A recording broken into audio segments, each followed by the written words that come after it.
The National Wages Council will meet for a second time this year due to the impact of COVID-19, especially on the labour market.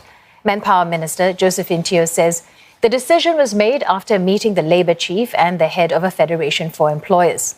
It's only the fourth time in the tripartite body's 48-year history that it's relooked its guidelines twice in a year.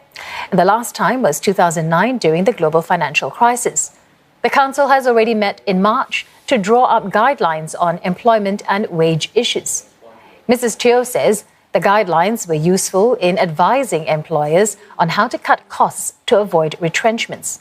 She says around 3,600 employers have put those measures in place since April, protecting about 150,000 jobs. But with significant economic headwinds on the horizon, Mrs. Teo says it's timely to update the tripartite position on wages and other issues. She says she's spoken with the council's chairman, Peter Seah.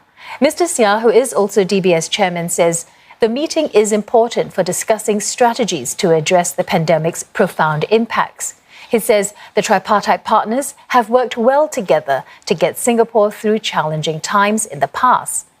The Singapore National Employers Federation also points out that economic conditions have worsened since March when the guidelines were last published.